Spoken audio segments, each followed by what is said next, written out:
Welcome to the new home of ProLiteracy Education Network.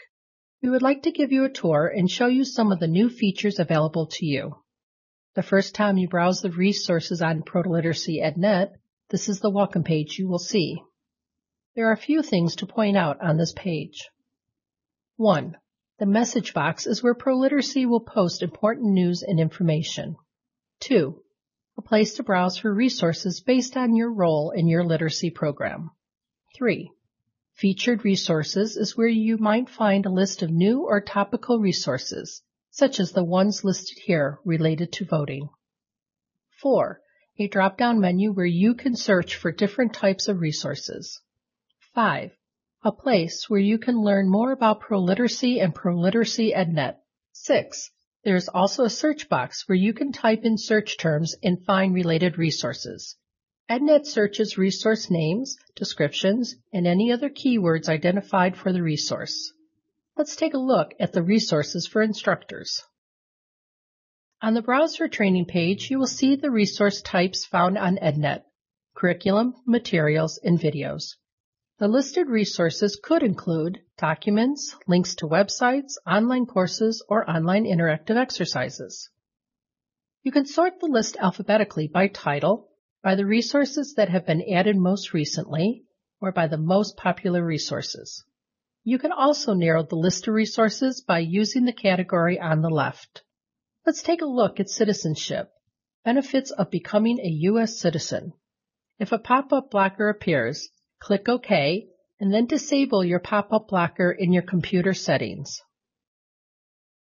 Here you see the description of the resource.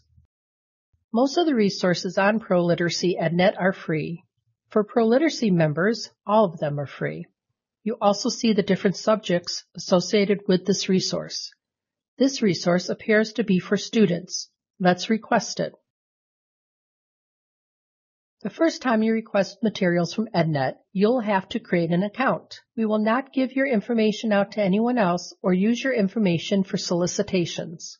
We'll talk a little later about completing your profile, which will allow us to notify you when new resources become available that you might be interested in. Complete this portion of the form and click Next. Don't forget to enter the CAPTCHA code at the bottom of the page. This next page in creating an account contains information about what kind of account you're creating. Remember when we said that most of the resources are free, but all of them are free to ProLiteracy members. There are also some resources, like our notebook publication, which are only available to members. When you first create an account, you are entered into our system as a ProLiteracy member. This allows you to see all of the resources we have available on ProLiteracy EdNet. After a couple of weeks, we will verify if you're a member or not. If you're not a member, we'll send you an email letting you know that we're about to change your EdNet account to a non-member account and give you a chance to become a member. If you're associated with a literacy program, you'll notice that there's also a place for you to identify the program you're associated with.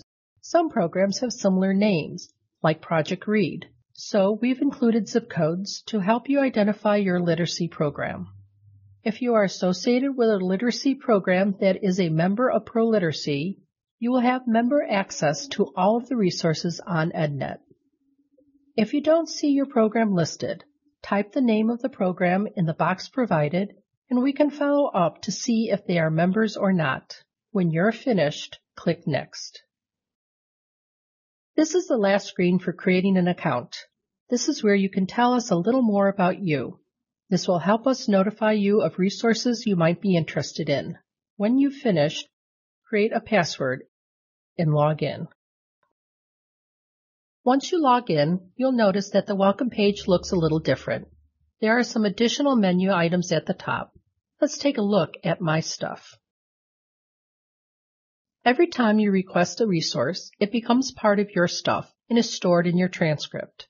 This way, if there was something you liked, you don't have to search for it again. You can go directly to My Stuff and find it. You'll see the citizenship resource listed in our transcript. Click Launch to see the resource. It's a document you can print and hand out to students in your class. Once you've looked at a document, it gives you the option to mark it complete. Let's mark this resource complete. You can find it again by clicking the active drop-down menu and selecting Completed. This is especially useful if you've completed an online course, but you need to revisit it to print off a new copy of your certificate. Now, let's click on Forums. The discussion forums are available to ProLiteracy members. They take the place of ProLiteracy's email listserv, ProLiteracy Connect. They are a place you can go to ask questions, share resources, and network. Right now, we have forums on 6 topics. There's also a forum for feedback on the site.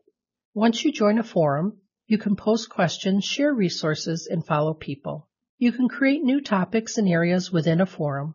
We will also be watching and participating, and will create subtopics or new forums as the needs arise.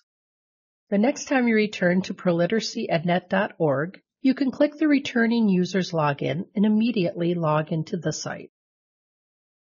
This is your basic tour of the site. Go and explore and let us know what you like or don't like.